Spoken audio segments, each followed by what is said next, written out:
This is FanCastic, the fantasy book podcast where we fancast all your favorite characters from best-selling fantasy books. Hosted by me, Loretta Kincaid. I'm a former stage and screen actress, current fantasy book narrator, and Hollywood entertainment professional working in TV music. This week, we are finally going to cast the beloved A Court of Thorns and Roses by Sarah J. Maas. So meet me in another realm, and let's make some magic. Hello, mere mortals, and welcome to episode 3. I hope everyone is loving the show so far. It has been so much fun. Love it. I love this. I love this. I previously had another podcast, and it was not this fun. This is so fun. We are here in some mood lighting already to get into casting A Court of Thorns and Roses. This is the book that brought me out of my many-year reading slump of high fantasy books. My friend Gina was the one who made me read it, and I hated the first half of this book. Do I have Stockholm Syndrome? Does she have Stockholm Syndrome? This feels like Beauty and the Beast. Now knowing more of Sarah J. Maas and her style and where she gets her inspirations and her obvious love of Disney, this makes more sense to me. Last week's episode, we had Adara on. We cast an amazing cast of Throne of Glass. I'm really happy with what we put together. And we talked a little bit about Throne of Glass being inspired by Cinderella and this, Beauty and the Beast, Belle and the Beast, with a little bit of spice. A Court of Thorns and Roses is a fantasy romance series by Sarah J. Maas. It follows the journey of 19-year-old Feyre Archeron after she's brought into the fairy lands of Prythian. This is, like I said, the first book of the series, which was released in May of 2015. And currently, as of right now, there are only 5 novels, 4.5. So 4 novels and a novella in the series. And the 6th installment has actually been confirmed by Maas and is in the works. So really hoping that's coming out. Her last book was book 3 of Crescent City.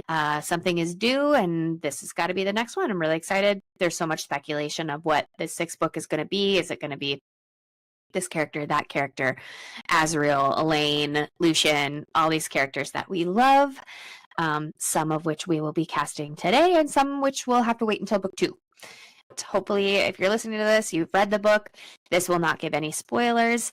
We try not to, but some casting decisions obviously have to take in consideration for the books that will follow and that character's journey. But a bit about ACOTAR, if you haven't read it yet and need some convincing, let me convince you. A Court of Thorns and Roses kicks off with main character Feyre living in the southern human worlds in a continent that's like very much like the UK, Northern Ireland, Scotland, kind of broken up like that, lots of different regions. The north is inhabited by lesser fairies and high fae, some of which rule the courts called High Lords. The north is divided into courts. Speaking of those courts, they are the summer court, the spring court, autumn, winter, day, dawn, and night court.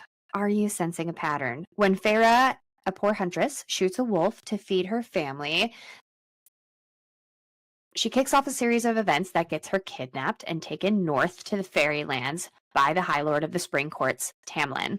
She soon learns that fairies are impacted by a blight. She meets a seemingly duplicitous High Lord of the Night Court, Rhysand, and finds herself in a battle between good and evil. Ooh, we love this book. In March of 2021, it was announced that Disney's 20th television would be producing, co-created by Sarah J. Maas and Outlander creator Ronald D. Moore. Now, if you listened to last week's episode, you will know that Throne of Glass, same shit, different day.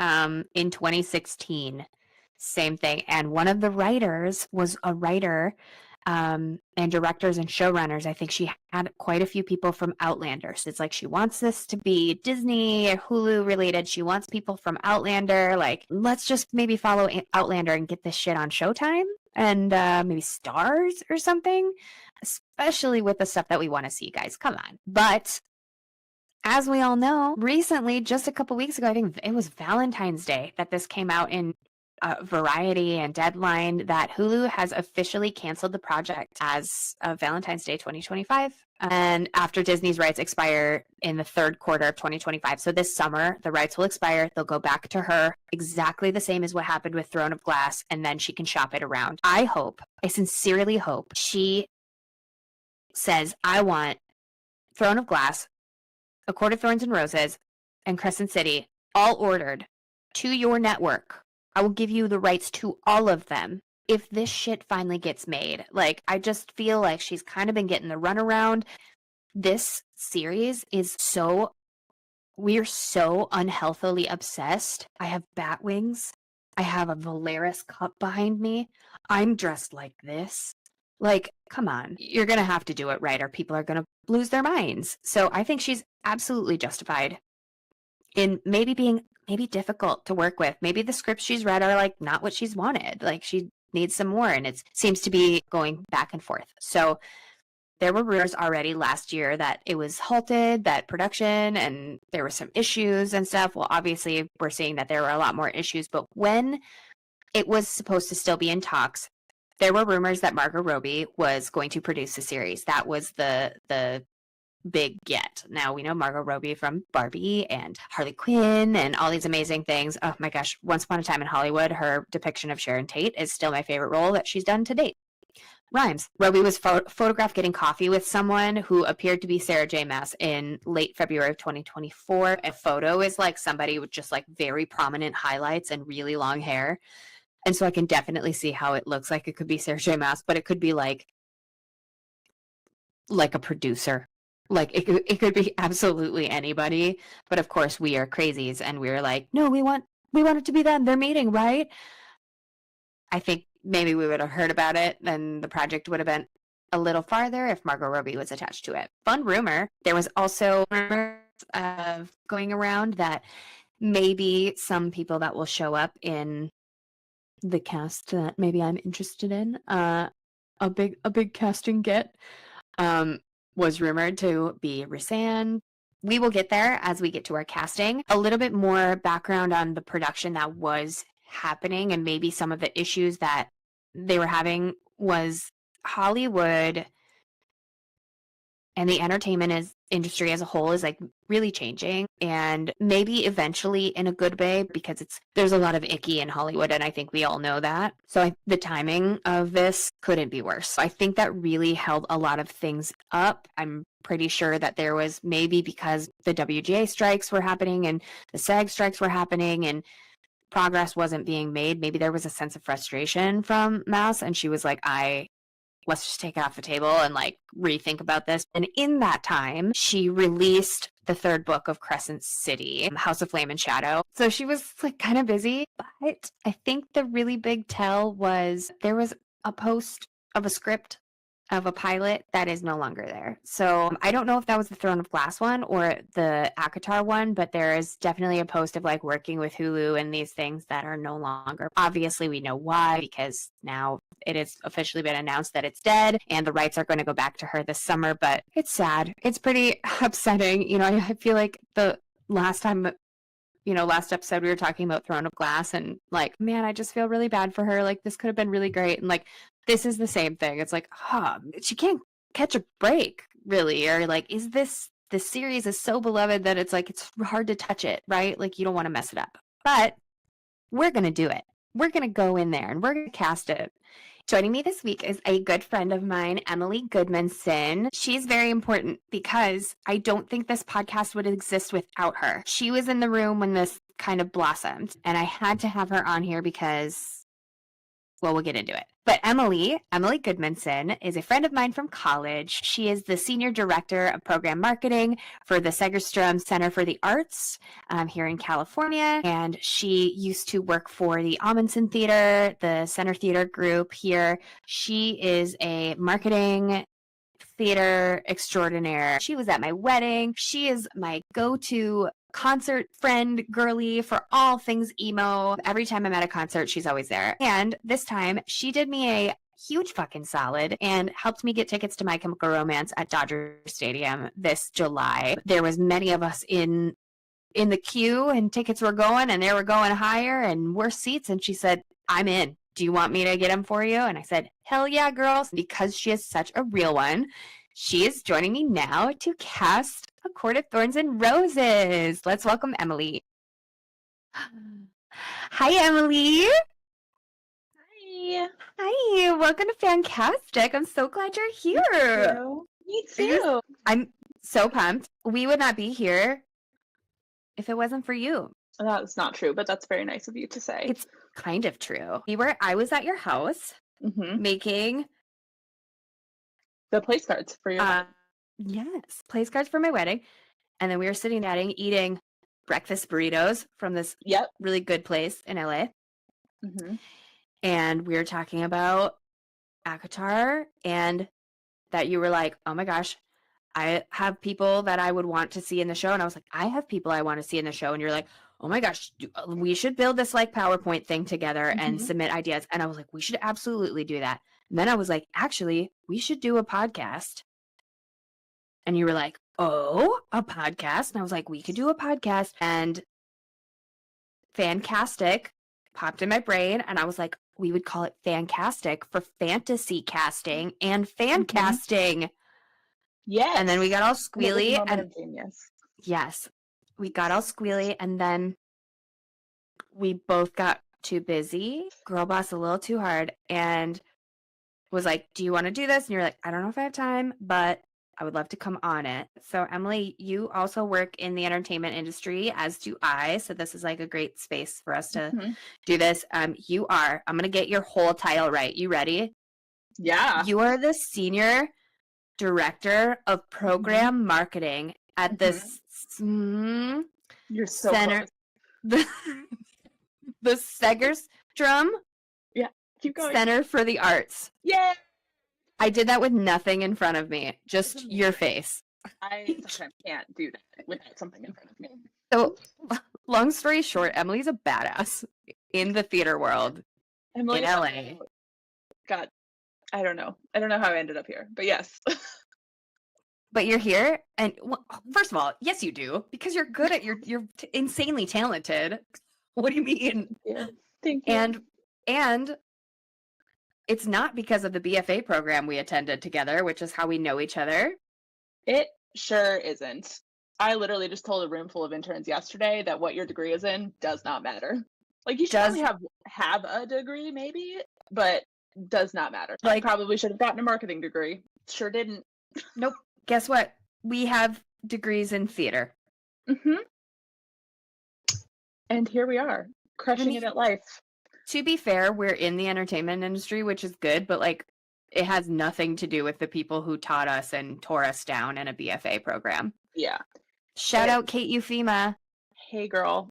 Hey girl. What a fun person.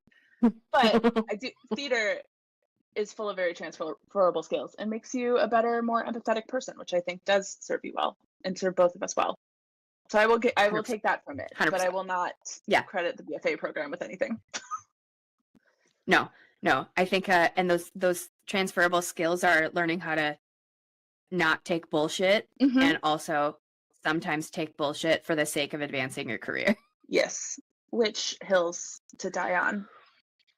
Yeah, hills to die on, many deaths. This is getting so sad, Panda. Okay. Yeah, let's turn around and talk about some hot men.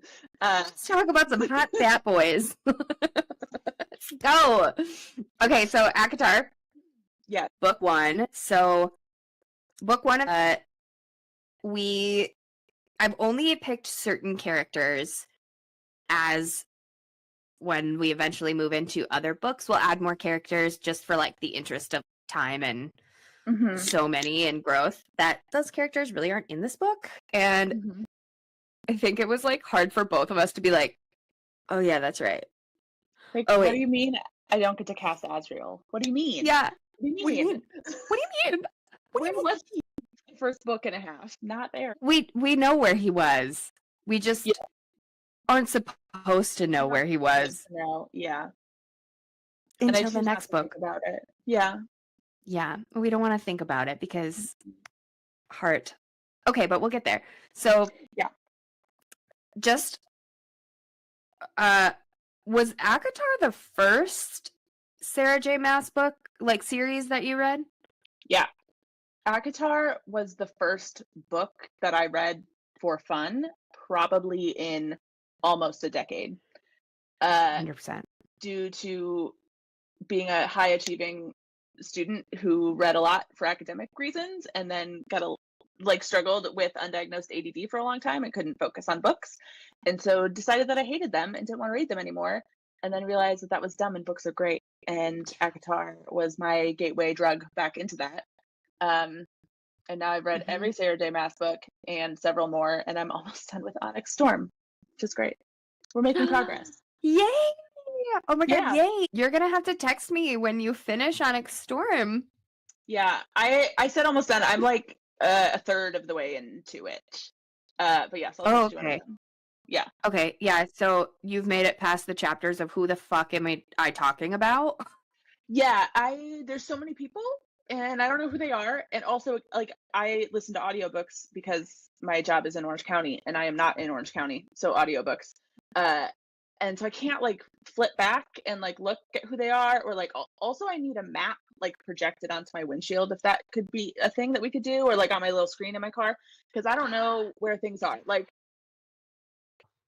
also, wait, this is off topic, but I have a grievance. I listen to the drama fantasy book podcast. Everything is on on topic. You can go for it, queen. Thank you so much. This is a hill I will die on. This is a safe space. If you release an audiobook and it's not the first in a series and you already have the dramatized audiobooks out, you need to release the third book with the dramatized audio version, because if you switch to a regular audiobook and now it's a girl who's fine, she's great, doing a man voice for Xaden instead of actual Xaden voice from the rest of the books, it is very jarring.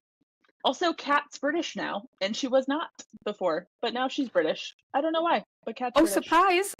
Yeah, what a twist. I was like, I'm sorry, who is this? Wait, that's so weird. Yeah, they also keep saying the city where Xaden's house is in, they say it differently. The first one is Irisha, and the second one is Aracia. In the new, like the non-dramatized audiobook version, they pronounce that city differently. Okay. This is okay. This is on topic. Spelled with an A, and I didn't never would have guessed it was spelled with an A. This is also on topic because in my last episode for Throne of Glass, when you're as an audiobook narrator, I would not dream of recording something without being like, "Hi there, author. Can you please send me a voice note of how you prefer this to be said?"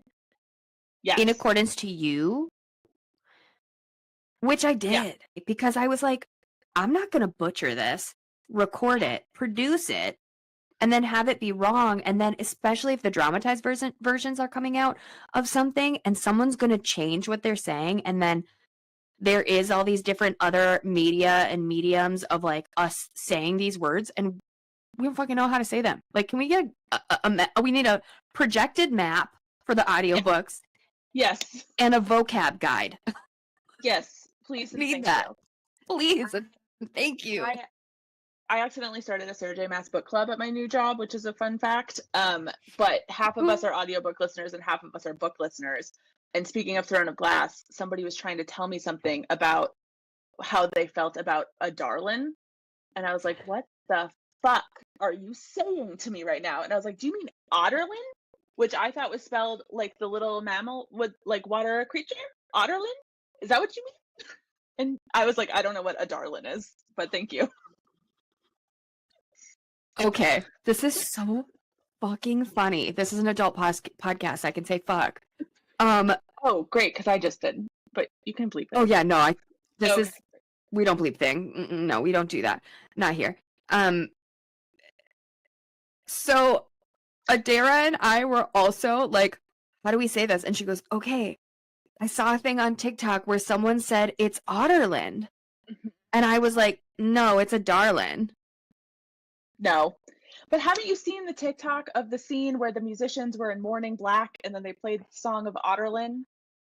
That's from the dramatized audio. Oh, I'm going to send you something. A side note. Why is it spelled like that? I don't know. I'm not Sarah J. Maas. why did she spell it like that? How am I supposed to know that it What was do like you mean? otter? Exactly. What are you trying to do, Sarah? Also, it's a dumb way to spell Selena. I'm just going to go on record and say that that's a Such dumb a way to spell stupid way Selena. of spelling Selena, who I don't know where we go because I'm still only halfway through Crown of Midnight, but Wait, I you know know that who her she is name though, right? Oh, changes. okay. No, not yet. Not yet. But I only know I do Sorry. I do from the internets. From I'm like before sorry. no, but like from before I started reading the book. Yeah. So I don't know who and how, but I know there's a Yeah. thing with Elena. I knew that Reese was daddy before we were supposed to know. And No. I know. And I was like, I would sell my left arm to be able to read this without knowing that. Oh my God, Um, that fucking blows. like this is in my not reading phase, so I didn't For think sure. anything of reading a spoiler of a book I was never going to read. And then somehow it was like it came back to me like the moment he like found her in the woods. I was like, oh, that's right. The hot guy from this book is like dark black hair, like like much cooler than Tamlin, and I like put it all together. Oh Yeah. no, that's like the magical part that like when it does come together, you're like, oh, I've been looking for you. I still almost had to like pull my car over when he was like explaining the whole like paintings on the dresser thing. Oh my So God, that's my favorite part. That's my favorite part. Like she's painting star. Oh, I'm gonna fucking cry. I'm so... fine. He sent her the stars. Okay, so ACOTAR brought you back into the world of like fun reading, fantasy. Yeah. I'm right there with you. That is the only reason I'm here. Book talk and friends being like, you gotta read this book. And I was like, I don't read anymore. I was doing memoirs. I was like reading a lot of celebrity memoirs and like true crime stuff. And that was it. But it was like real things, like no fiction, no fantasy. And I gotta be honest, when I started reading this book, I hated it. Really? Until she got Under the Mountain. And I was like, hell yeah. This Because shit's until weird. then you're like, is this just Beauty and the Beast? And what am I doing here? And I also feel like the first half of the book and the second half of the book are like two totally different things. Fully different books. Like what it's like she started writing it and like no hate, but like she started writing it being like, I have a fun idea. Like what she did with Throne of Glass being Cinderella. And running with that, she was like, I'm gonna do it for Belle too. And then didn't think it through and then was like, oh wait, actually that's not gonna work. And like, what if Belle and Gaston was the good guy? Like and then she had to like kind of figure it out. But I like it took me so long to get through the first half of the book because I was like, I'm so bored. This is really boring. I know this story. I've like convinced two people to read it and both of them have been like, I don't know. And I'm like, just get to the second or third challenge Under the Mountain. And if you're still not into it, you can DNF the book. But until then, stick with it. Yeah, I didn't really love it either. And that seems to kind of be the popular opinion. Now, there was almost a show of this already. So we know it's fully dead at Hulu, Disney Plus. Yeah. That came out on Valentine's.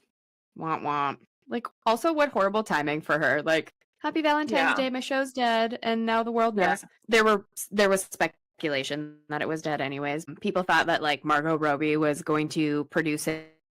Yeah. The showrunner and creator of Outlander, which is, like, totally the right vein to be in. Like, absolutely, that's who you should be working with. So it really sucks, but I wonder if this is ever going to get made. Yeah, I'm very sad it was killed, but a part of me doesn't want it on Hulu because I want it to be a little more, not just for the spice, but I want it to be a little bit more R-rated. I want the war to be really scary. I want the Midgard worm to be really scary. Like, I want it to be scary. And like spoilers, stabs people in the heart. Like, I want it to be violent.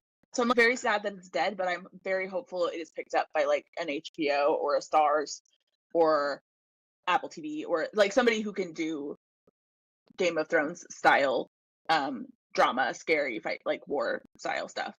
Fully Yeah. agree. Fully agree. It has to be dark and moody. And I would love to see like this first book be very Bridgerton, fluffy, Hunger Games, Katniss-esque, Yeah. right? Where it's like there's like a darker side of obviously this human character that has to go do things. And then it just gets fucking dark. And then the rest of the series is dark because there's a whole book where they're at war. They're at war. There's a whole Yeah. there's so many things that happen. There's torture. There is corpses. Like there's like it's gotta be dark. I don't think Hulu and Disney would have been able to do it. Yeah. No, and that's what I'm like worried about is because I think that she wants Disney near it because of the source material. Yeah. And I don't. I'm like, girl, squirrel friend, I know that maybe you No. want that, but there's no middle ground here. You got to pick. Also, Yes. I feel like Yeah. Disney would take like Faye a little bit too pretty, and I want to be like you need to be genuinely afraid of Rhys when you first meet him. And Asriel is terrifying. Like if we weren't on Asriel's side, he would be so scary. Cassian as well, like all of them. And I feel like yes, they're hot, but Like- also they could murder you and would and have. They have to be there. Yeah. They aren't humans. They're creatures. They're high fae. Fae. When we were in the UK for our honeymoon, my honeymoon, not our honeymoon, but you know, maybe. We're secretly married. We're secretly married. This is my wife. But in Scotland and in Ireland, you couldn't even say the word fairy or fae because they're very superstitious. They have like fairy bushes and fairy trees all over the country that in Ireland, they fully rerouted an entire roadway because there was a fairy bush. And they were like, we're not going to fuck with the fairy bush because the fairies and the fae attached to that lore will fuck up their family. Like, it'll, like, destroy their crops. It'll burn their house down. And so it's like, you got to be really careful there. And here, like, we're so like, oh my God, I really want that. But it's like, if you were to see what a fae, like a high fae, looked like in a human-sized form, you'd be scared. Feyre knows that they're supposed to be bad. Like, she's learned that they're supposed to be bad and scary. Her entire life that they are evil and scary and will murder you at first glance, and like believes that after she meets them. I think that's where like the challenge of casting is going to come in because it's gotta be. It can't be like, oh damn, do you want to kill me?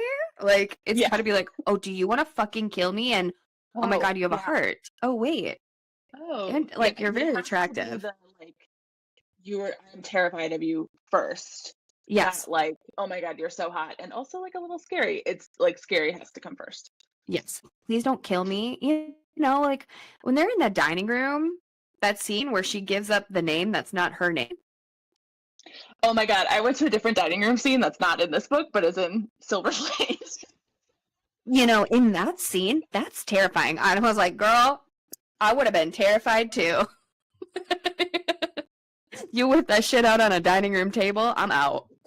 I gotta go. This is not the right setting. Asriel's around here somewhere. Asriel's like, yeah, when.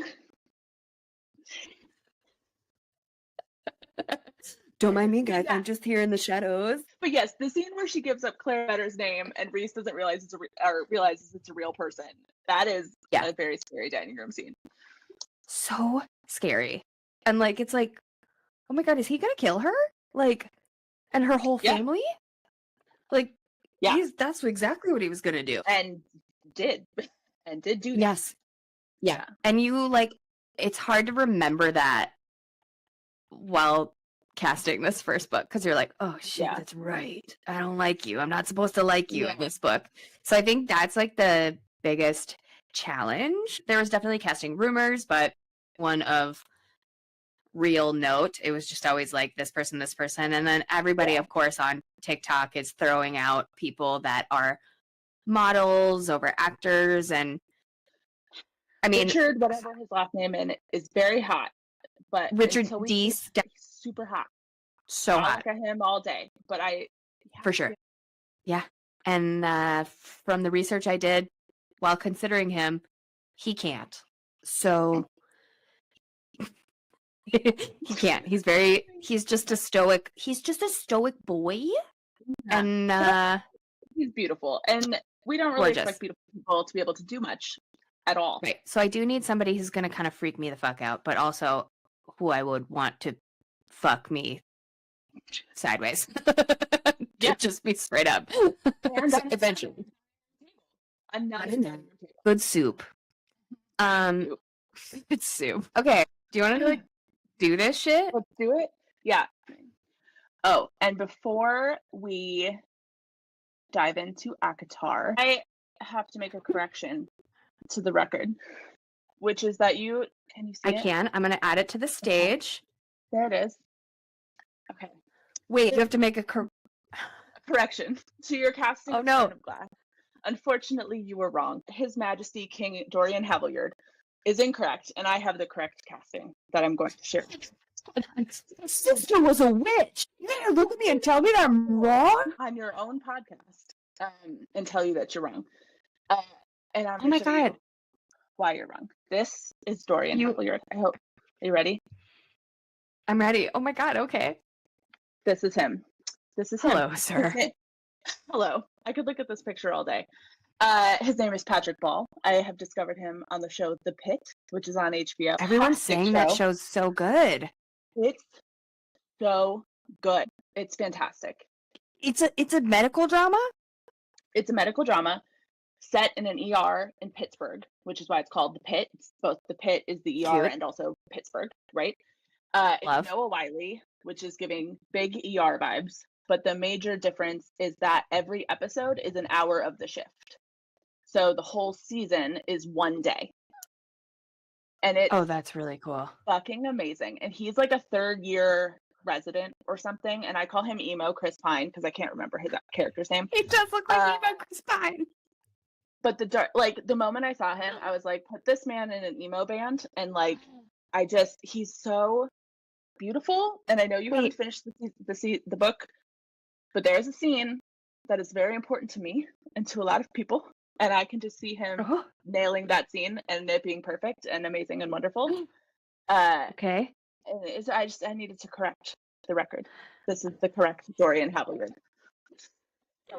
You got my graphics. I did. I stole them from you. So you're welcome.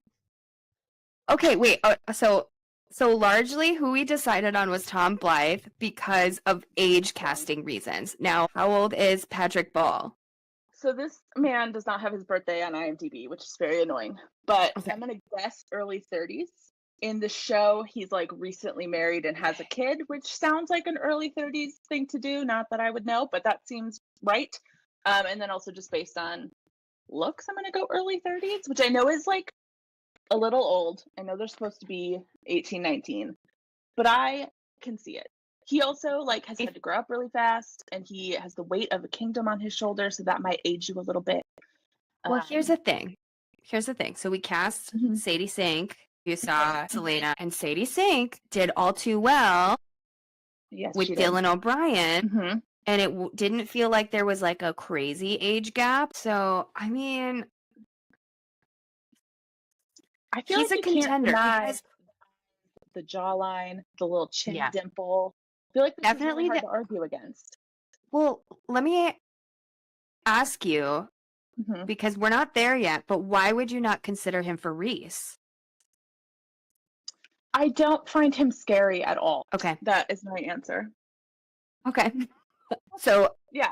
I mean, Adara and I talked about how, as the series, it's 8 books, of Throne of Glass. So it's as it progresses, there's so much change and there's so many different characters and crazy things go down. And I'm not there yet, but I know that crazy things are coming.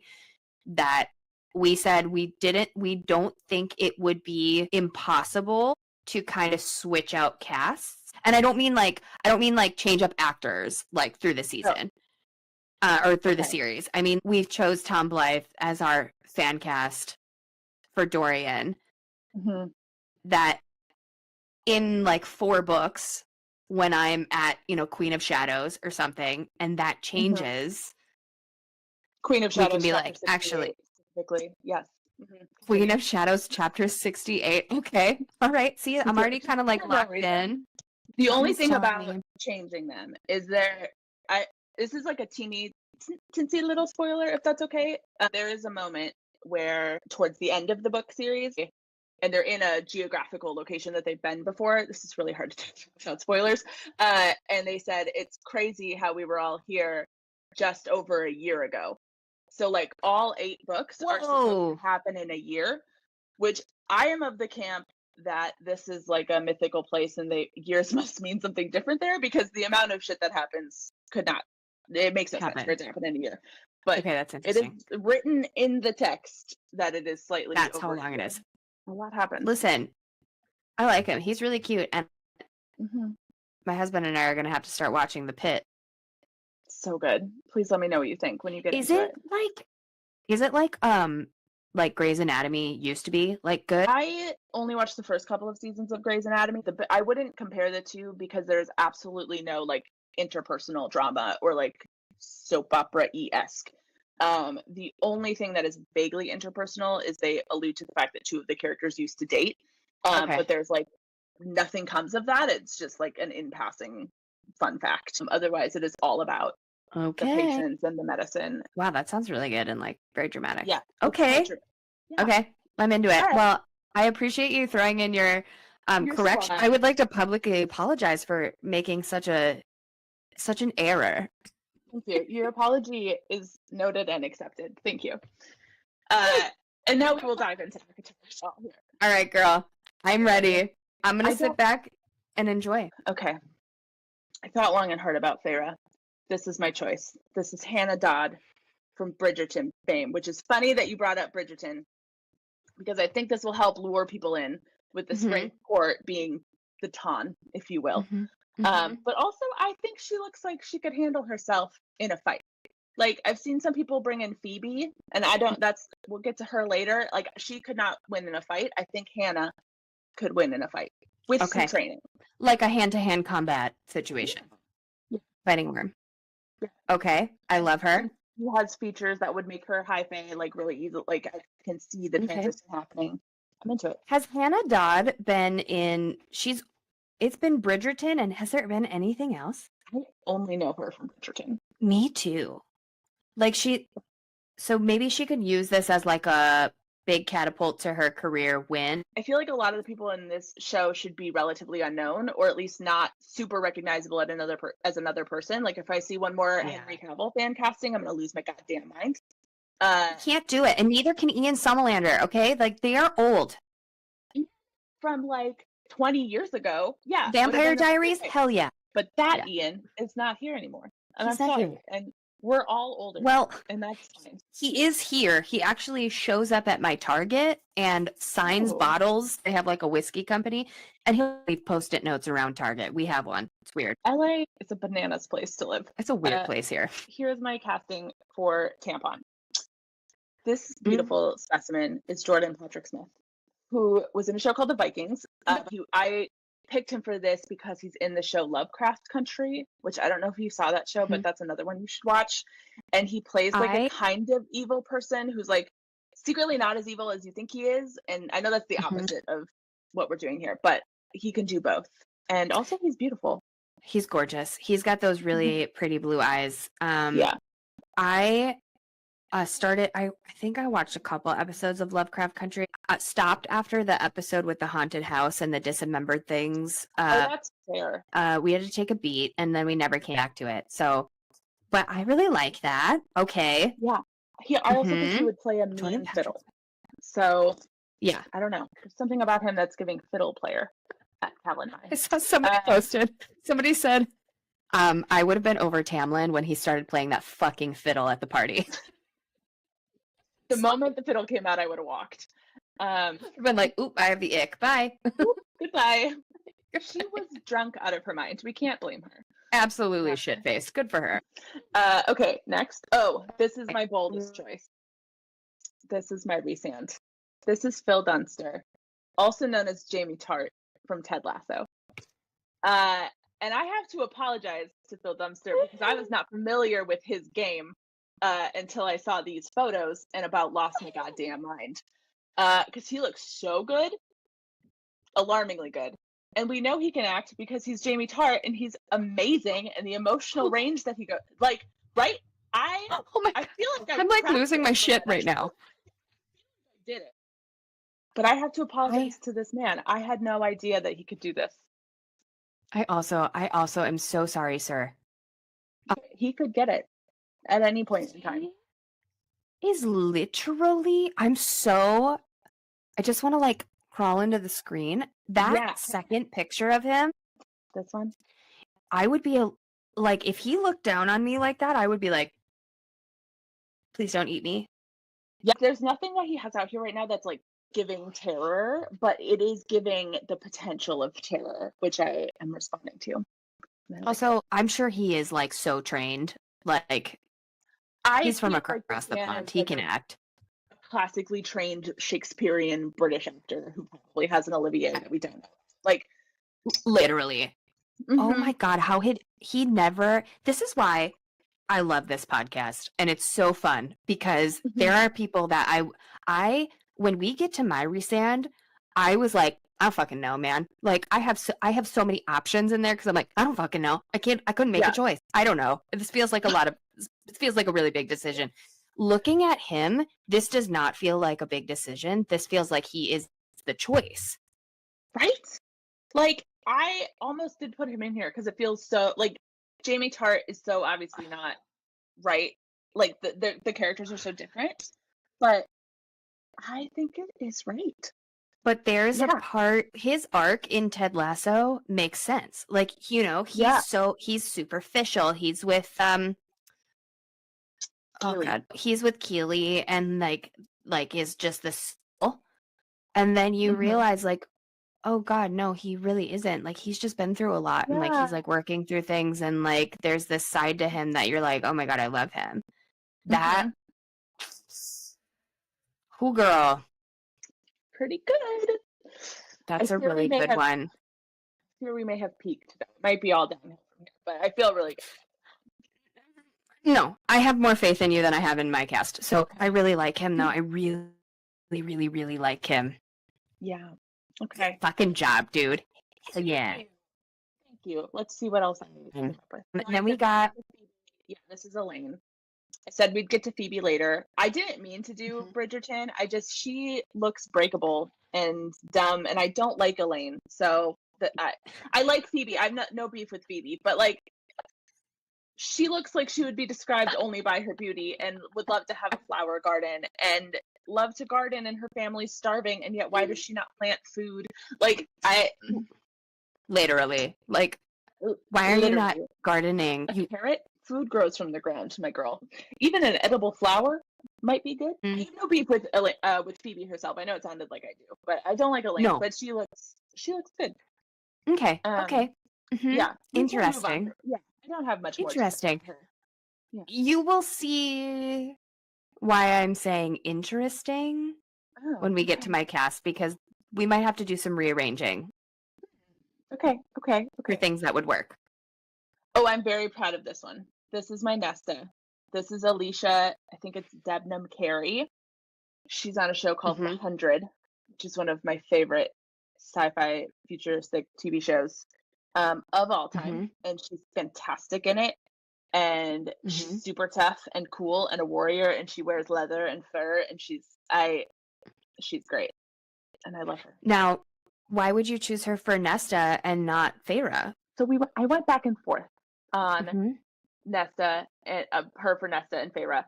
I perhaps have not seen her do anything softer than this character, Lexa. This is her in the 100. And I kind of want to fear for Feyre's life for a little bit of Under the Mountain. Like I want to be as surprised by her as everybody else is. And I maybe because I know her as Lexa and I see her as a really strong fighter, I don't know that I would fear for her life. That makes sense because Because my immediate reaction was like, especially like with the photo that you chose, my immediate reaction is she looks like she's like gonna fight a worm. I want Feyre to get to here, and maybe Alicia, like maybe she could do this, and I just have not seen her, because her on Instagram is very like pretty and feminine and cute, not this like leather clad warrior and leader of the Grounders. I would be fine with her in either role. So maybe a switcheroo. We might have to revisit that. Yeah. I don't really know her and her work, but I feel at some point like, you know, Feyre's got to be kind of scary too. Like to pull off Night Court Queen, the high lady of the Night Court. Yeah. So like having both sides and stuff. So I think I would have to like kind of look at her feminine side and things she's been in for Feyre, but I like maybe shifting her. So your homework from this episode is to watch The Pit, to watch The 100, and to watch Lovecraft Country. I can't. I have to read books now. You're the host of a very important podcast. I have to read books. There are 4 people who watch and listen to this. And they've all been on my podcast, and the other one is me. Just kidding. What if this like blows up and there's like a bunch of people listening and watching this right now? I hope so, because would be both amazing. It would make my life. Yes. Okay, cool. So we've got Lucien next. Oh, please God, give me a win on this one, because I am fucking stuck on this. So I really like my choice. I have a backup who's not, I wasn't able to find any pictures of I wasn't able to get them in time. But if we are against my first one, I have a backup choice. Are you ready? This is bold. Ready. Okay. Jordan Fisher. He is a known fan. He loves the books. He's beautiful. He's mixed. I cannot find a picture of him with red hair, and I tried to edit one and it didn't work. But I think he could do it. This is who I want. This is not my choice. This is not my choice. This is who I want. This is who I picture. Always. Especially knowing things, no spoilers. But I was talking to someone that I was like struggling with this, and they were like, yeah, but Lucien has to be white passing. And I was like, I don't think he does. I don't think they describe him as quite tan and like noticeably tanner than his brothers. And also like I feel like people would not assume anything else. So like your brain can do some magic and like it's not even an option for him to be mixed. So you use language like tan. Apparently people have done deep dives on this. The lineage in question is Persian versus Black. Yeah. Yes. Or Native, or like, you know, that's not it. This is a fake world, guys. Yeah. I think for the sake of diversity, like, come on, I'm gonna need someone of color. I'm obsessed with Jordan Fisher. This is who I want, because like him and the Lane and of it all and the and the shitty family and stuff, like my heart would absolutely break seeing Jordan Fisher do that kind of work. I think he could also do the humor. Like Lucien is low-key hilarious throughout most of book 1. 100%. I really want him as Lucien, and we might just pick him. I'll show you who mine is too, but mine is only who it is because, well, there's like 2 reasons. There's 2 reasons, because I was like, I don't know if I can choose Jordan Fisher. So we'll get there. Who is your backup choice? So my backup is Erin Kellyman, who's a woman, so it would be gender swap. But she is half black, half white, and she has red curly hair. She's a phenomenal actor.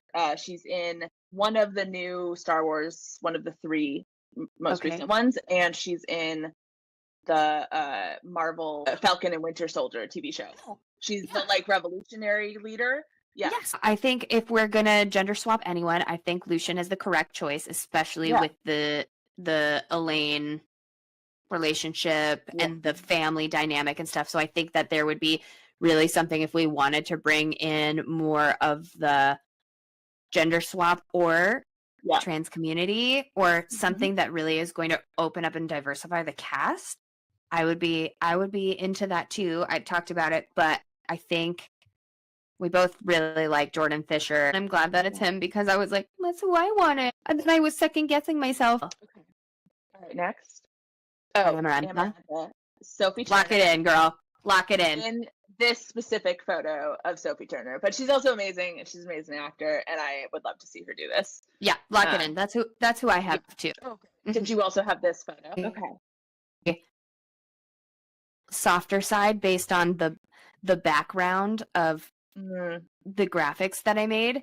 She's absolutely it for me. I know people like think of like Madeline Pesh and even like Jessica Chastain and stuff, but I was like, I feel like Jessica Chastain is respectfully too old. Yeah. And Sophie Turner needs a moment. She has gone through a messy custody battle. Give this bitch a bad ass role so she can fuck some shit up. She's earned it. Sansa gets her time. So we're going to lock her in because that's exactly who I have too. I don't see anyone else. I've seen her since the beginning. Fantastic. Oh, okay. Amazing. Next. All right, here we go. My Alice is Octavia Spencer. Okay. I know I said they shouldn't be famous, but I couldn't resist. I think she's perfect as Alice. No, there's no budget. And then in the real world, we want this to all be unknown people because jobs. Yes. My Suriel is Tilda Swinton. Again, in this photo, exactly. I think it's hilarious. I'm obsessed. There's also, when you finish Throne of Glass, there's a theory that connects the two, that the Suriel might be a character from Throne of Glass. I'm obsessed with your Suriel choice. Right? It's so good. Mine is a joke, but also kind of real. But also, I think the Suriel's kind of a joke. Okay. The Suriel is just... The Suriel's a messy bitch who just wants... Just loves gossip and fuck with people, and I think is really bored. The Suriel's like, I'm a trap bitch. Like, and all you are taking way too long to figure out what your fate is, and like, our world is crumbling. Get it together. Literally, like, are we doing no spoilers, or can we spoil? We can spoil. I don't care. If people are fan casting this and they haven't read the rest of the books, then like you shouldn't be listening to this. You should be reading the rest of the books. You should be reading. Think about your life choices. When this read like says your mate or whatever, I was like, that there's no way that was on accident, or that they thought that she knew. Mm-hmm. Like that was 100%. Yeah, it was like taking far too long, and I want to see y'all bang, and you need to get it together. For sure. Like, literally, and like yeah, and was like, oh, your mate back there. My what? Oh my God. What did I just say? That's so crazy of me. Cool. Okay. So moving on to Papa Archeron. I don't feel super strongly about this, but I think he's a cool looking actor. And I think Papa Archeron has to look a little like beaten down, but also he has a cool redemption moment. I like this guy. I like his face. I like his acting. And he's from Game of Thrones, right? Game of Thrones. He is Jaime Lannister. Jaime Lannister as Papa Archeron. Okay, I can see that. Yeah. He is, I would say, what, a B-list actor? Mm-hmm. B-list, A-list? I would call him B-list, maybe. Yeah, I kind of like him, too. And I feel like you would kind of be like, get your shit together, man. Take care of your girls. Yeah. I think that's it. I think that's the end. Okay, amazing. I love it. So we definitely locked in Sophie Turner already. Mm-hmm. I'm really...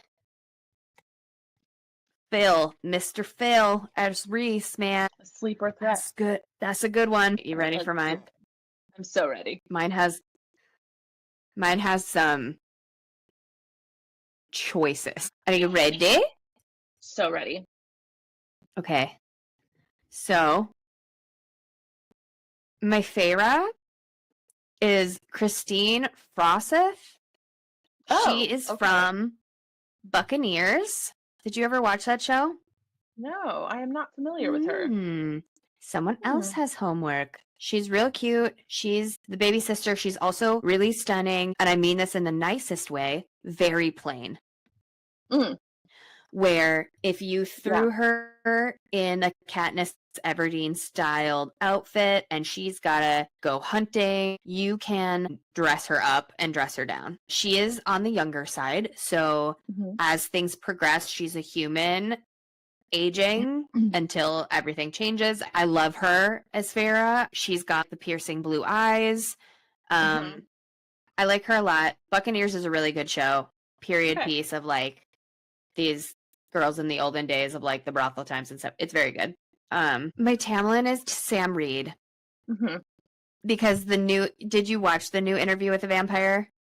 No, but I am familiar. I know. I feel like I've seen him in other things, and I have looked him up because I think I've seen him in other castings, and I support him. I love him.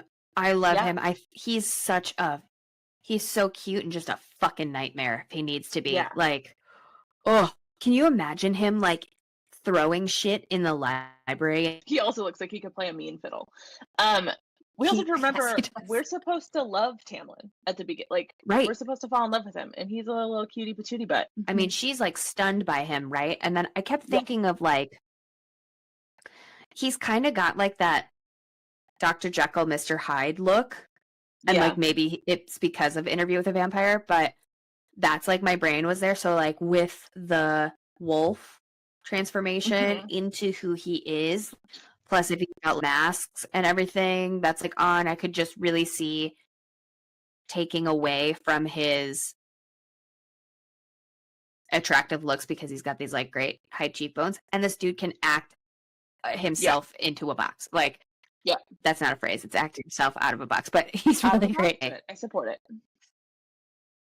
Are you ready to go on a journey with me? I don't know, man. Let's try it. Now,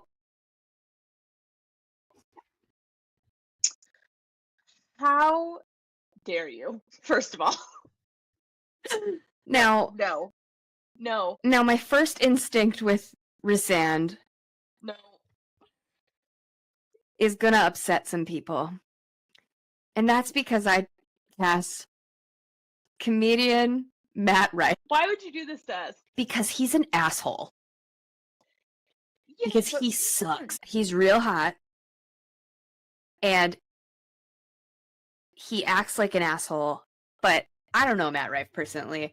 And I know he's done and said some fucked up stuff because he's a comedian and sometimes they don't know when to turn the show off. Mm. But I think from a purely PR standpoint, people might watch. Hate watch, maybe. Maybe.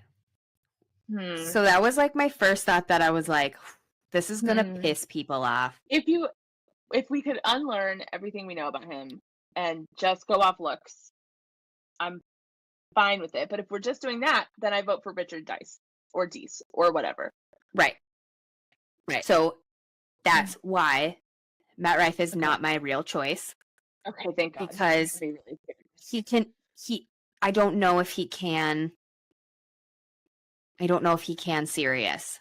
I don't know if the painting of him on the bed with the wings and the vulnerability, I don't see him. That's true. I do see the already fan favorite Thomas Doherty. I do not find this man attractive. I'm so sorry. There's nothing about his face that is doing anything for me. I mean, he's better than Matt Rife. I'll give you that. So, Thomas Doherty is of Gossip Girl, the reboot. Yes. He is of Descendants. He's Captain Hook's son. So he's got the dark, emo-y fantasy side. So I think that's why everyone kind of goes there. Yeah. But I fully transparent did not add him until yesterday because I was like, okay, Matt Rife is not a real choice. Like, we can't actually do that. And I was hoping to God that you made a great decision. Did. Here to serve. But so Thomas is 6 feet tall. Okay. His body is absolutely banging. Like, he's really hot. And he's scary. Yeah. He is scary. He's not gorgeous right away. I fully agree with that. I don't think he's like the type that you would see to be like, oh, the most beautiful man I've ever seen. I think I would be like, isn't that exactly how Feyre describes him? Like, the moment he finds her in the woods, she's like, this is the most beautiful man I've ever seen in my life. Yeah, but then but like, he can be, but he's also like, evil. Remember we were just talking about like that Yeah. first thing has to be fear. It had to be fear first. That is true. I would It be has afraid to of be him fear before I would be first. afraid of him. Right. And I wouldn't be afraid of him as like, oh, he's going to eat me, but I would be like, is this man gonna kill me? Like he has a face that is can exude so much hatred, Mm-hmm. but then he also has a face. Oh, see, you should have led with the middle photo. This is my pitch. This is my pitch for him. He's got, so I didn't lead with the middle photo because it's an older photo. So Okay. the photo that I have is actually in the last slide is a very recent photo. So I was like, we got to kind of see what he's really looking like. But the first photo here is Rhys looking at Feyre saying something, and he's just got this little shit grin on his face. Mm-hmm. Yeah. Then we've got the emotional side in the middle. And then we've got like that, he's got a really good smile. Yeah. That changes his entire demeanor, and you're like, oh, he's real cute. This was convincing me. This is a good pitch. He's really, like, honest to God, truly, I think he is the choice. I love Phil. That one punched me directly in the face because absolutely never would have thought of him. So going back and forth, like, I think we gotta kind of like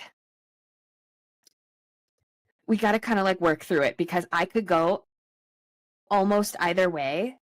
Yeah. But Thomas, he's Scottish. Okay, that's a plus. Keep the accent and it would work.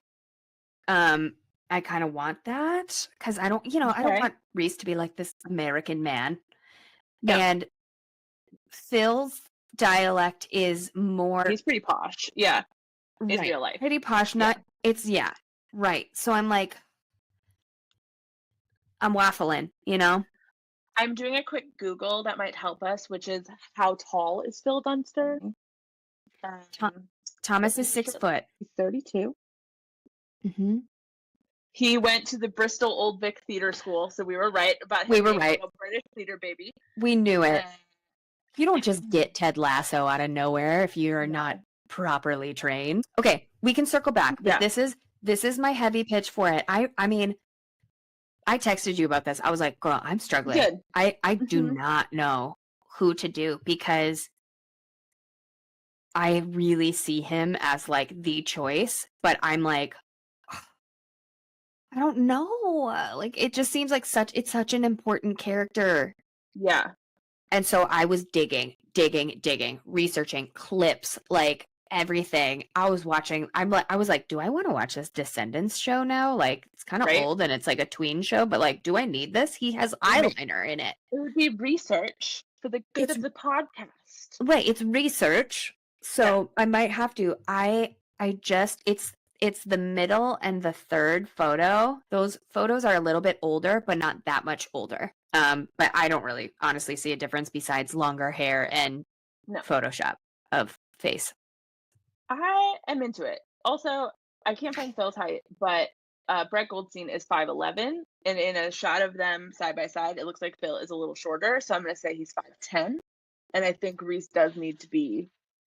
We need the like TikTok sound where it's like 6'4". You don't speak English, como está? So I'm not going to call him a short king because 5'11" is very tall, but I feel like for this, we needed a giant.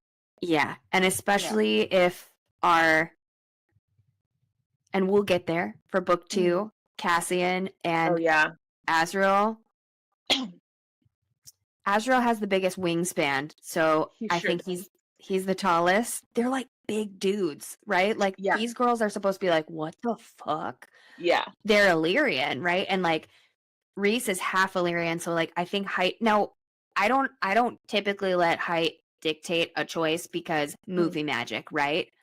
But I don't know how we would movie magic the three of them walking. Because we've got those scenes, and like with training and stuff, you really see the physicality of their body types. So that is my very heavy pitch for Thomas Doherty as Rhysand. I think you won. I think this is a good casting. Yeah. Okay. You had me really frightened with Homeboy before on the other side, but I think this one is good. That's why I kept him in there as part of my pitch. I was like, I don't think it can only go up from here. I think I've got to scare the shit out of them. Yeah, Matt Rafe needs to stay the far away from any fantasy books. He will ruin it. Yeah. Okay, amazing. So, thank you. You can have the rest of the cast. Okay. Right, no, let's keep going. Here's who I've got for our Elaine. Hannah Dodd. I know. That's why I was like, oh. So I could see her as either Feyre or Elaine, but I chose Elaine because, and I know you don't like Elaine, and neither do I, and I like Hannah Dodd, but she's got those brown eyes. Yeah. That she looks like Bambi. She looks she's got the Bambi look, and can you imagine her and Jordan Fisher? Yeah. That'd be for cute. I am happy to switch, and then if we move Alicia to Feyre, I think that's fine. Depending on my Nesta. Yeah. Now, my Nesta is also a Phoebe, but not Bridgerton Phoebe. Phoebe Tonkin from the originals. Okay. I like it. She's literally so gorgeous and stunning. She's a little bit older. So this is why I was kind of like going back and forth, because Alicia is the death, right? She is death. Scary looking. And I fully see that. So like, I think before we decide, I would like to, when we get through the rest of this, I would like to pull up maybe some photos of the few of them and kind of see them in some different veins of like who we're deciding on. Okay. Because I can't make a decision, and she's significantly older than many of the people I think we would be casting. Who's the oldest sister? Elaine, right? I don't see her as Elaine because I just see her as sharper. No. I do see Hannah Dodd as Elaine. Then I kind of like your Nesta as Nesta. Thinking about like the age thing again. Like Alicia as Nesta. Okay. Alicia as Nesta, and then Hannah as Elaine, but then who's Feyre? Do you like my Feyre, or do we want to like go back to the drawing board? I'm fine with your Feyre. Yeah. But you haven't seen her act, so that's true. Maybe we pull up a clip. We won't have to. We can just talk about it. So and also we'll pull up a clip of Alicia that I think will demonstrate her prowess. Okay, perfect. I do not know this man, but he's a cutie. My Lucian is Daryl McCormack. I've only seen him in one thing. And he's not notable in this thing. Yeah. I wanted Jordan Fisher. Like, the choice has been made. I think we have to go with Jordan Fisher. That's just who I see. And I know people talk about like Boo Boo Stewart being, but I think Boo Boo Stewart is a lovely that doesn't actor. work. It doesn't work for me. Right. And it's not quite right. Yeah. And I actually think Boo Boo Stewart is a bad actor. To be honest with you, I don't remember him at all from those movies. It's not even the Twilight movies. I know him from Good Trouble on ABC Family, and his acting is dog shit. I don't want to see you play Lucian. You couldn't do that. Daryl McCormack, though, what I saw him in was the new Twisters movie. He's an Irish actor and is theater trained. He was a main character in The Woman in the Wall. He's a Peaky Blinder. I don't know him from there. People would know him and be like, Daryl McCormack, absolutely. It's like, I feel like I would be being like, well, you check most of the physical boxes, and that's not what I'm trying to do.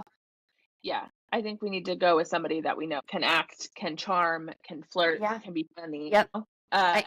It's Jordan Fisher for me. Yeah, that's a clear winner. So sorry, Daryl. Maybe I'll give Peaky Blinders another go. Can you get an audio clip of Keke Palmer saying, I'm so sorry to this man whenever we like move on with somebody? I don't know who this man is. I mean, he could be walking down the street. I I wouldn't know a thing. Sorry to this man. Sorry, Daryl McCormick. Sorry. You've been uncast. Sophie Turner. Look at our queen. There she I is. just love this photo of her. That's beautiful. Yep. We know her. I'm We into love it. her. She looks so good. She is Amarantha. Yeah, that's easy peasy for me. Now, I've got You're ready. Leslie Jones. Don't worry, we'll get to the cereal. Good, because I can't breathe. Perfect. Alice, I have Leslie Jones from SNL. I love your choice of Octavia Spencer. Yeah. But Octavia Spencer is little, and Alice is supposed to be big and like very tall, because she is oh my god, I'm blanking on it's like a druid. Yes. But wait, that's so funny because I didn't know that, and I picture Alice as short and stout, and that's why I picked Octavia Spencer. That's how I originally did too, and then I was looking up the physical descriptions, and so she is described as being tall and having her skin looks bark skin. looks like tree bark skin, but you don't see it until human Feyre does not see that she can't until see it until it's lifted. Yeah. Correct. It would be so funny. Leslie Jones be the one that's just annoyed with her humanness. Yeah. And where the fuck is Leslie Jones? Hosting supermarket sweep apparently, which is very funny. But she needs to be working. Yeah. She needs to be working. And so I was I think this would be a really great space for her to come in, that it's a big enough name, but a small enough role. I think I just really love her. But I do love Octavia Spencer too. So I totally missed that she's supposed to be tall. If she's supposed to be tall, this is the right choice. For some reason, I read Alice as more perturbed and an angry, not my whole family is at risk, and I'm very annoyed that I have had to I have to explain this lie to you because everything this is so dumb. But it would also be a nice little break for that to be more annoyed funny. If there's two roles that need to have some sort of comic relief, it is Alice and the cereal. Yeah. Which is why for the cereal, I have cast Pete Davidson. Again, how dare you? Respectfully, this is your podcast, but how dare you? Hear me out. All right. Imagine this bitch. Now tattoo-less. In a cloak. In the fucking woods. Trapped. Because the cereal's to be trapped. The whole arc of the cereal is someone who is so bored that it's I need attention. I think Pete Davidson would be so funny and makes absolutely zero sense and also makes sense. I applaud your ambition and your creative vision.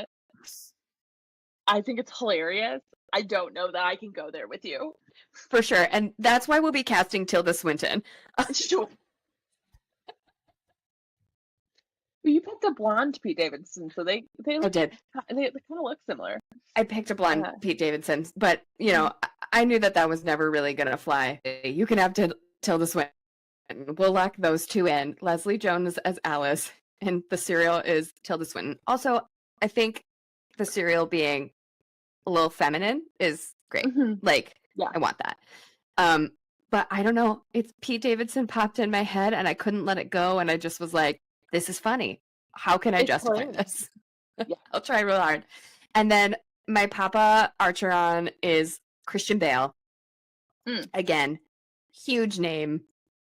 But I don't feel like he's really doing much anymore. And he's aging. And so maybe it might be nice to have him in something like a whittling man, like a whittle little man. And he's a widow. He whittles and widows. I like him for it. I listen to that. I think he's too famous. I fully agree. It has to be somebody nobody knows and nobody cares about. Anyway, I we'll get agree, to that I in the agree, next agree. one. We're still on the first We'll one. get there. So I just threw Christian Bale in there because I was like, Yeah. he seems dad-like and needs a resurgence of career, but I'm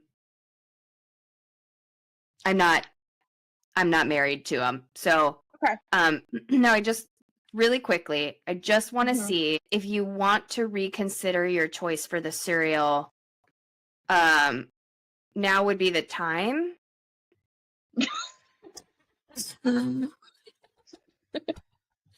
I just one last pitch What?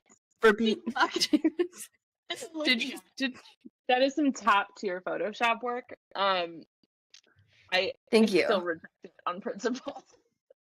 Thank you. Okay. All right. I just, I had to give one last try for possibly Lauren Michaels to fund this television Yeah. series and or film. Okay. Sure. So this is my cast. Look at that picture. Yeah, Look the at Reese. It's pretty good. Yeah. I was trying to do that one for my other one. I was like, nah, I got to save that for the end in case I have to keep fighting. And now we will go through one by one to check through who we have locked in and who we still need to do a little bit more research and go back to the drawing board for. Okay. So, Feyre, we seem to need to look into our chosen actresses for Feyre and your Nesta to kind of see their acting chops to see where we want to place them. Okay. Elaine, we have locked in as Hannah. Yep. Tamlin, Sam Reed. Yeah, I'm happy with that. Okay, great. Rhysand, I'm really glad that you heard out my pitch, and I'm really sorry that I had to hit you with a Matt Rife. I feel like that was a bit manipulative, but I'll let it slide. It was a preamble, right? Like, it's like I really was considering Matt Rife until yesterday, where I was like, I can't get Thomas Doherty out of my head, and I don't know why. I couldn't justify why, so I had to do research. I was up till 2 a.m. researching that man. I was like, I have to plead my case. I will plead my case. So thank you so much for giving me You're welcome. Reese. I would really like to see him do it. I think he'd be good, especially this picture. Like, ooh, hello. He's scary. Lucian. Jordan We Fisher, have baby, all the way. Jordan Fisher. Absolutely. We love Jordan Fisher. Amarantha, we locked in as Sophie Turner. And then we've got Pete Davidson. Tilda Swinton. Tilda Swinton as the cereal. We've got Leslie Jones as Alice. Now, do we feel like we need to check for sure a height situation? She's an Urisk. Oh, she was taller than the average human and had features that differentiated her from humans, such as slightly pointed ears, just like High Fae. When Feyre saw her, said she was a plump, brown-haired Fae, and after Tamlin allowed her to see with the clear vision of the Fae, realized that Alice had tree bark-like skin, something she hadn't noticed before. Right. Great. Nailed it. So Leslie Jones. Okay. Papa Archeron, we go with Nikolai. Because he's lesser known than a Christian Bale. So we really just have to sort out the system. Nikolai. So let's look up some things that we can cut out in post. Perfect. And we're back. From doing some research. We went back to the drawing board and we've moved things around. We have kept our Tamlin as Sam Reed. We've kept our Rhysand as Thomas Doherty. We've kept our Lucian as Jordan Fisher. We've kept our Elaine as Hannah Dodd. We've kept our Amarantha as Sophie Turner. Papa Archeron is Jamie Lannister. That's who he is. Yeah. Alice is Leslie Jones. The cereal is Tilda Swinton. And then we figured out our Nesta and Feyre. We have taken my Nesta and moved her to Feyre. Because that was my first instinct too when I saw your photo. I was like, wait a second. When we first did this, I don't actually remember why I talked myself out of her being Feyre, but it's perfect. I think that's like the instinctual choice. Yeah. She's so lovely. Like, both Mhm. dressed up and dressed down. She can do both, right? Like she's got to be Yeah. able to do both. And like wear some Yeah, cute agree. paint covered overalls eventually. Right? Yeah, completely disregard her entire character arc and just become a pregnant painting Yep. person. Right. So your Mhm. Nesta, Alicia. Alicia Debnam Carey is, I think, how you say it. Okay. And then our Nesta, we had to go back into the archives and we have chosen Nickelodeon starting actress from Victorious into Dynasty, Elizabeth Gillies. We have indeed. Mm-hmm. Liz Gillis. Because she's gorgeous and has the gray blue eyes. She's only 31. So our challenge here was like, Hannah Dodd is kind of looks baby, but to your point, you had a good point that like kind of when you're reading the books, you forget that Feyre is the baby. Right. Because Feyre is doing fucking anything to save it. right. So she's got to be strong as hell. Yeah. And we have to think of like Nesta now, and Nesta now is kind of a little cowardly and bitchy. Yeah. And entitled. Yeah, she's a snotty little brat. That's where Liz comes in. She's a brat. Like, she's a brat. And with daddy issues. And then Elaine is, I don't know what planet Elaine is on. Why shouldn't just fucking make some food? Grow food. Good God, lady. Woman. Literally. Like, God, we're so hungry. And that's it then. So we did it. Please call HBO. We have solved the problem. Just have us, then call us, and then we can walk you through our very professional process. We have very well thought out pitches. We do. Look at I fully swooped in and took a resand.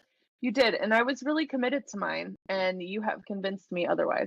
So I think we could also convince somebody at HBO. I think so too. Actually, what channel was Outlander on? Outlander's Showtime.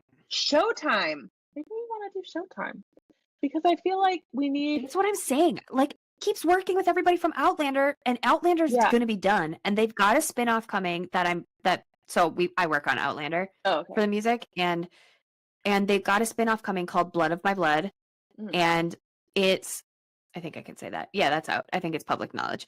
And I'll check before I edit this. They have Blood of My Blood coming out, and it's a shorter spin-off series. And so I'm like, they're not doing anything. I don't want to lose that it's like by a woman, about women. I don't want to say it's for women because I do think it's for everybody, but like clearly its audience is women. For sure. And I don't want it to get male. So I agree. I think some of it can, because like this is a great way to like bring in the book boyfriend, like our book boyfriends, our book husbands and stuff that were like, hey, like maybe you want to read chapter 54 or like whatever. For no reason. Just for no reason. Just 54 and 55. Like I think a good show with that action is going to bring them in too. So yeah.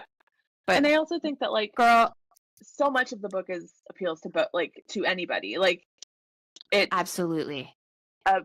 It is the hero's journey story. The war is very cool. The politics are very interesting and cool. The characters are like well developed and thought out and are interesting people and but I don't want to lose that it was like for, about, and by women. Yes, correct. It was hard. This was a hard really one. Tough. I think this was the hardest one. Yeah. You told me this was going to be an hour and we've been here for 2. We've been here for 2 hours. We've been here for almost 3. We've been here for almost 3 hours. So I will see you later. Goodbye. I need to eat. So goodbye. Seriousness, this was super fun. Thank you so much for coming on here. I know that it was like a lot and you are working your ass off in your like real life job. But I really appreciate you being here. And, you want to come back for book 2 and all the other books and we build off of it. I would love to do the full series. Let's do the series. Yeah, that'll be nice. Cute. Okay. Also, let's go eat, but thank you so much for being here. You're the best. And then let's go get some drinkies and food and bitch about life. Yeah. Bye. Okay, bye. If you enjoyed this episode of FanCastic, let us know by leaving us a comment, liking, reviewing, and subscribing to us on YouTube, Spotify, Twitch, Apple Podcasts, Good Pods, or wherever else you listen to us. And don't forget to head to our Instagram and let us know what you think of our FanCasts. All FanCast graphics are listed on our Instagram, so sound off in the comments and let us know if you liked our choices, hated our choices, or have a better choice. As always, thank you for listening.